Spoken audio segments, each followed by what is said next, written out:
안녕하세요. 연세관 성형외과 소한결 원장입니다.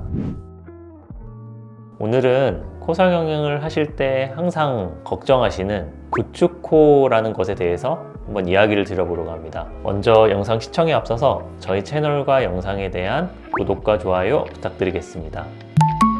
먼저 구축코란 무엇인지에 대해서 정의부터 하고 넘어가야 될 것 같은데요. 구축코란 결국엔 코 내부에 흉이 조금 과도하게 생기고 그러한 흉으로 인해서 코가 수축하면서 점차 코가 짧아지고 들리게 되는 그런 변형이 생기는 그러한 코를 의미합니다. 일반적으로 저희가 코 성형을 할 때 실리콘 보형물을 사용하게 되는데요. 이렇게 실리콘 보형물을 사용했을 때 정상적인 과정으로 그 실리콘 보형물 둘레에는 얇은 막이 쌓이게 됩니다. 그러한 막을 피막이라고 하고 캡슐이라고도 표현을 하는데요. 이러한 얇은 막이 쌓이는 것은 아주 정상적인 그런 면역 반응의 결과인데요. 하지만 아주 미세하게 염증이 있다면은 그러한 막은 아주 얇지 않고 조금은 두껍게 형성이 되게 됩니다. 즉 캡슐이 두꺼워진다는 것인데요. 이렇게 두꺼워진 캡슐 자체는 약간의 수축을 일으키게 되고요. 결국 보형물이 들어가는 콧대에서 수축이 일어나기 때문에 날개 연골을 동반한 이 코끝이 약간 딸려 올라가는, 들리게 되는 코 모양의 변형이 생기게 되는 것입니다.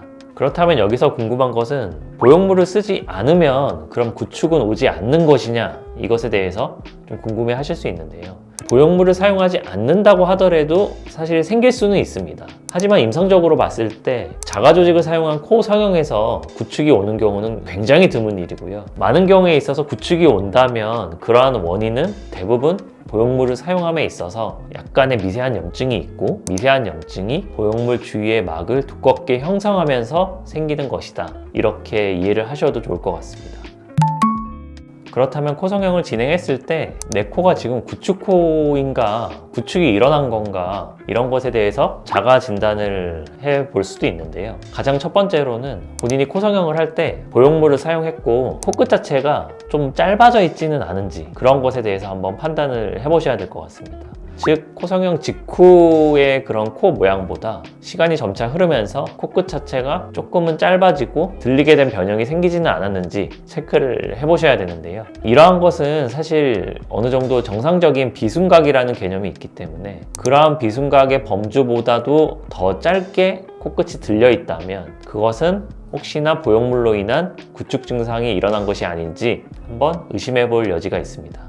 두 번째로는 결국 만성적인 염증이 생기는 것이 이 구축의 큰 원인이기 때문에 보형물을 사용한 콧대 부분에 통증이 있지는 않은지, 또한 붓거나 붉은기가 있지는 않은지, 또 경우에 따라서는 염증이 좀 심한 경우엔 코 안에서 악취가 날 수도 있는데요. 즉 이렇게 콧대가 통증이 있거나 붉어지거나 붓거나 또는 악취가 느껴지거나 하는 것들이 주기적으로 나타나진 않았는지, 그러한 것들에 대해서 한번 체크를 해보셔야 될 것 같습니다.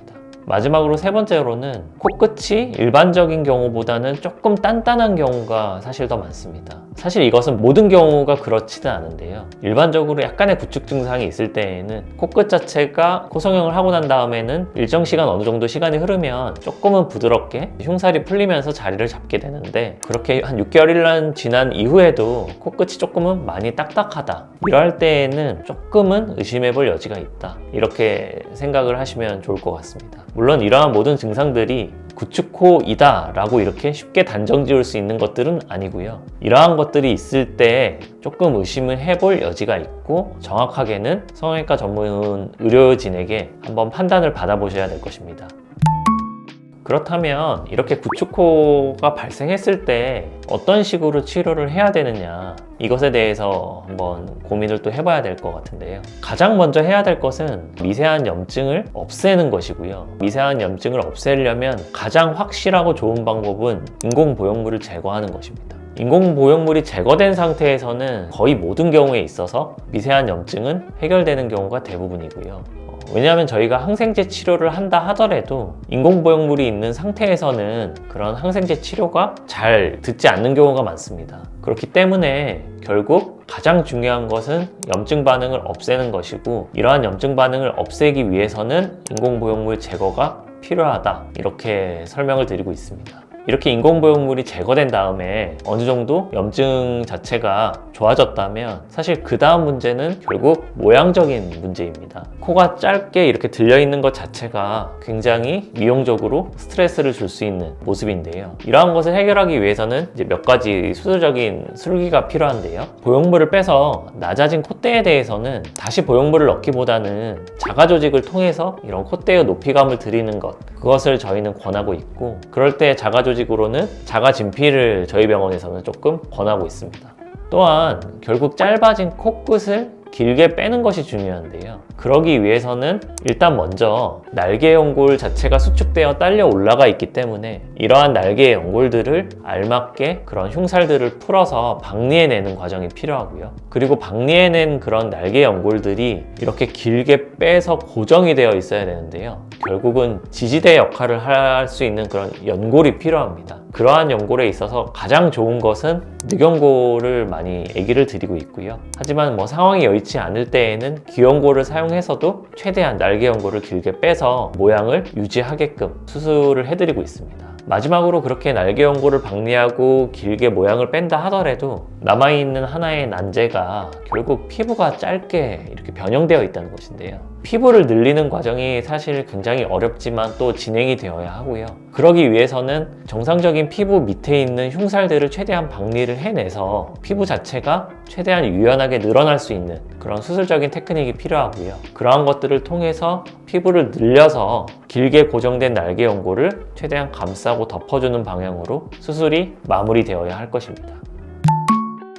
보여드릴 케이스는 60대 어머님 그런 전후 사진인데요. 수술 한 달 전후입니다. 보시면 어머님 같은 경우에는 아주 예전에 보형물로 코 수술을 하셨고, 수술 전 모습을 보시면 코끝이 많이 짧아져 있으면서 콧대가 오히려 너무 과하게 높아져 있는 것을 확인할 수 있습니다. 그래서 콧대 자체는 보형물을 과감하게 다 제거하는 것을 말씀드렸고요. 혹시 모자란 부분에 대해서는 자가 진피 정도로 알맞게 채워드리는 것을 추천드렸습니다. 그리고 코끝을 최대한 늘려서 짧아진 느낌을 덜하게끔 이렇게 만들어 드리는 것이 중요한 그런 포인트였는데요. 수술을 한 달째 모습을 보시면 콧대는 조금 자연스럽게 낮아져 있지만 코끝 자체가 많이 길게 빠진 것을 확인할 수가 있고요. 코끝 자체는 귀연골을 사용하셨습니다. 그래서 전후를 비교해 봤을 때 아무래도 짧고 들린 그리고 과하게 높아진 그런 콧대의 모습에서 콧대는 알맞게 변하고 코끝은 길게 빠진, 그래서 조금은 더 자연스러운 모습으로 변한 것을 확인하실 수가 있습니다. 구축 증상이 오는 것 같은 경우에는 불가피한 건가요? 통계적으로 보형물 사용에 있어서 염증 반응이 생기는 것은 한 1% 정도라고 통계는 되어 있고, 저희 병원에서는 그보다도 조금 더 낮은 수치로 저희가 파악을 하고 있는데요. 하지만 수치가 낮을지언정 완전히 안전하다 이렇게 사실은 단정 지을 수는 없습니다. 우리가 마치 자동차 사고가 날지언정 자동차를 타는 것과 사실은 비슷한 이치라고 생각을 하시면 되는데요. 그 정도의 어떤 마음가짐이 되어 있으시다면 인공보형물 사용해서 얼마든지 예쁜 모양을 좀 내보시는 것도 가능한 일이라고 생각을 하고 있습니다.